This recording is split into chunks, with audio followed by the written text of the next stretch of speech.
La Fondation Payot pour la promotion de la lecture, Payot et 7, le MOOC suisse des meilleures histoires de 7.info, vous présente Marque-Page.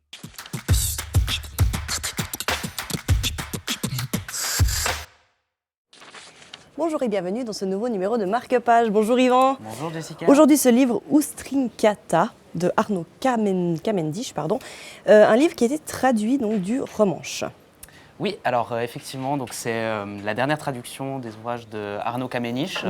C'était le prix suisse de littérature 2012. D'accord. Et il a été traduit maintenant en 2020, en février 2020, par Camille Lucher, une ancienne traductrice de l'Université de Lausanne. Et donc, c'est un écrivain qui écrit à la fois en suisse-allemand et en sursylvan, donc une forme de rétro-romanche parlée dans la région des Grisons. Que je ne parle pas couramment, donc voilà. Ah, donc cette histoire, ça se passe à l'Helvetia, dans un bistrot, qui a été racheté par des investisseurs. Et en fait, il va se passer plein de choses dans ce bistrot. Voilà, exactement. Donc, c'est le dernier soir d'ouverture de ce bistrot de village qui a été ouvert pendant 100 ans. Et dans cette vallée un peu isolée du reste des Grisons, les habitués, on a la tante qui gère le bistrot, la grand-mère aussi, l'Alexis, le Louis. Voilà, ils sont tous très bien présentés. Que des personnages qui peuvent exister dans tous les bistrots du monde en fait. Voilà, c'est un peu des archétypes en fait qui viennent au bistrot et ils discutent de tout et de rien, du dernier éboulement du roc au Schlie, des migrations, de l'amour, de la fanfare du village.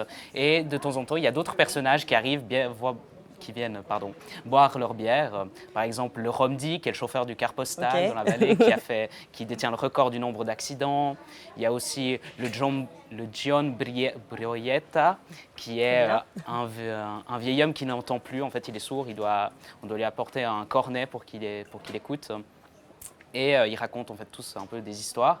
Et ce roman, la chose particulière, c'est notamment le style de Cavendish, qui est traduit par la traductrice, qu'en fait, tout est intégré dans la narration. On dirait presque une manière d'écrire du théâtre comme on le fait aujourd'hui. Aujourd'hui, ouais. Donc il n'y a pas de dialogue. Il n'y a pas de dialogue pur et dur.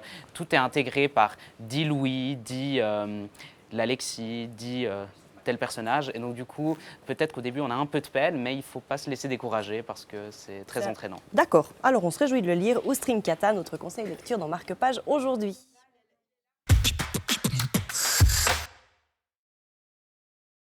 La Fondation Payot pour la promotion de la lecture, Payot et 7, le MOOC suisse des meilleures histoires de 7.info, vous ont présenté Marque-Page.